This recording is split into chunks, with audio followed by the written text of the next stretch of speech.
It's a hot day at the homicide department, sweat creeping down the back of my neck. Thank God I'm not wearing a suit. As the detective started the briefing, I stared at him through the interrogation room mirror. There he sits, a skinny, silvery statue dressed in jail orange. His dead eyes staring back, with gray eyebrows curved like the devil's. His wrinkled hands scattered with hyperpigmented macules, his arduous fingers interlocked in a contemplation beneath his bare chin. "So, Mr. Martin, where's the little girl?" I asked, sitting across from him. Both our hands on the cold steel table. His were shackled, mine with a watch running a 10-minute timer. He merely smiled. "You do realize you're under arrest for murder.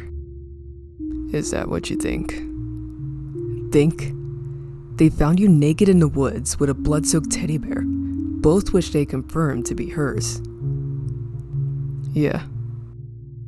It is very dangerous to take a theory for the truth. You know I never touched her.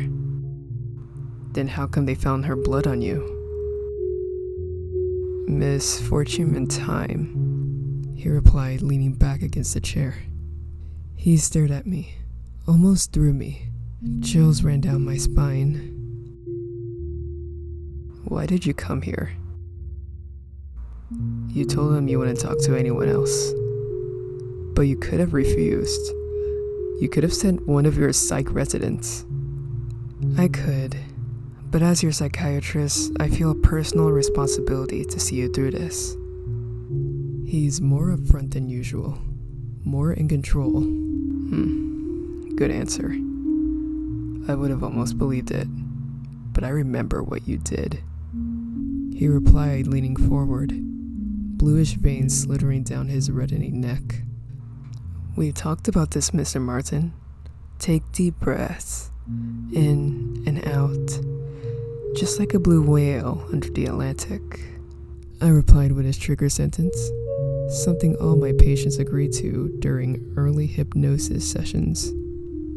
He leans back, veins diving back under his skin. "Dr. Christina, what's happening?" "What?" Mr. Martin. "You're under arrest for the murder of Charlotte Manning, but I think I can help you. A plea for insanity isn't unlikely."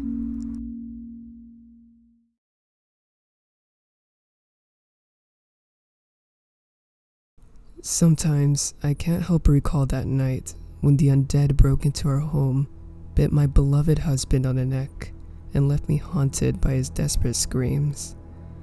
Since that night, my once lively 6-year-old daughter fell silent, not speaking a word in the 3 months following the catastrophe. Like this dying city, she silently awaits the end. I stroke her hair, remembering how I used to comb it and tie it into braids every morning before the world turned to hell, and her joyous smile as she hopped off to school always brought me immense peace. Now her hair, unwashed for so long, has lost its luster and became sticky and matted. Looking at her frail body and pale face, I wonder how much longer I could endure. "Come, let's find a comb," I say. My throat is still dry after 3 months, like scorched earth. She looks at me blankly, her eyes lifeless. I take her cold hand and push open the bathroom door. In this ruin-like neighborhood, we hide in narrow alleyways among cockroaches or in stinking public toilets, surviving on raw and rotten meats to avoid threats from the living and the dead. The outside scene is indescribable. Rotting corpses everywhere, collapsed buildings telling the horrific tale of the apocalypse. We approach a nearby hair salon where mannequin heads, shattered mirrors, and overturned furniture litter the floor. Between a chair and a golden wig, I spot a comb. A silver, intact comb. I glance at my daughter, still expressionless, and step inside to reach the comb.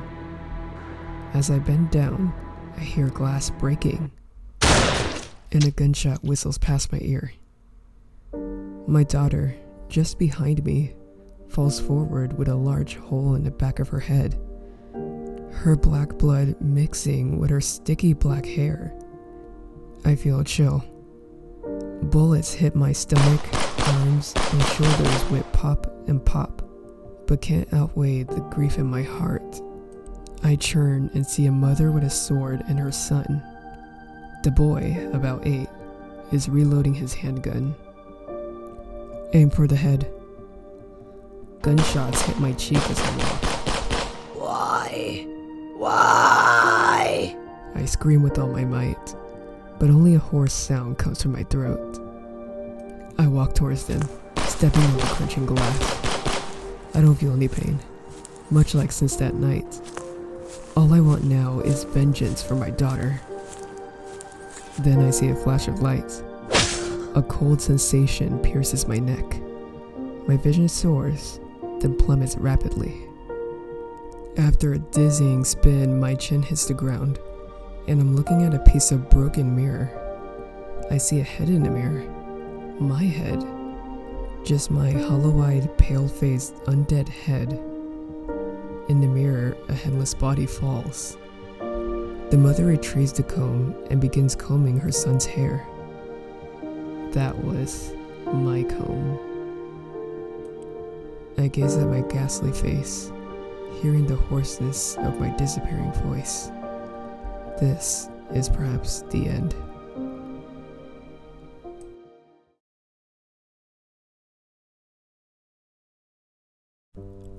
For most of my life, I've felt pretty depressed.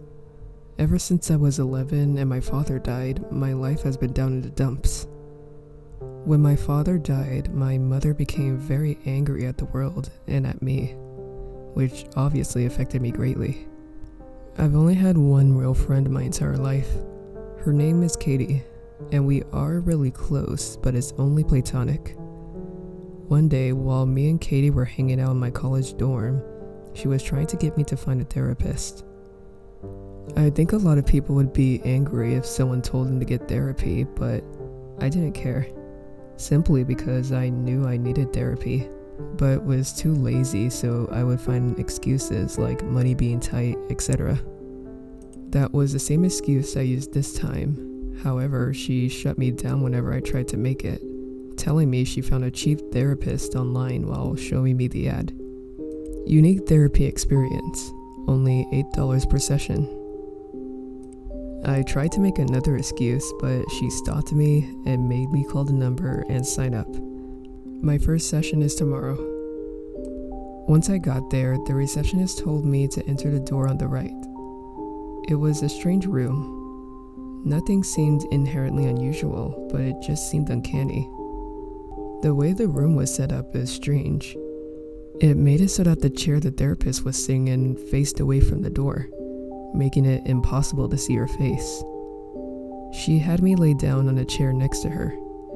When I saw her face, I audibly gasped. She was the most beautiful woman I've ever seen. The second she spoke a word, I was entranced by her voice, which sounded not quite right, but I was too distracted by her beauty to notice anything she was saying. The rest of the session was a blur of questions and answers right until the end. When I got up to leave, she followed me, turned me around, and kissed me. It was my first kiss on the lips, and it felt weird. I wasn't quite sure what was wrong, but there was a strange mouthfeel, an almost fuzzy texture. After we were done, she rushed me out the door, and that was that. Once I got back to my dorm, Katie was there waiting for me. She asked me how the session went, and I told her the therapist kissed me and that I was in love with her. She told me that she was concerned and that I shouldn't go back to that therapist. That's when the voices started. Kill her. Kill her. Kill her. She never cared about you. All she wants is for you to fail. And I listened. Welcome. You will make a great addition.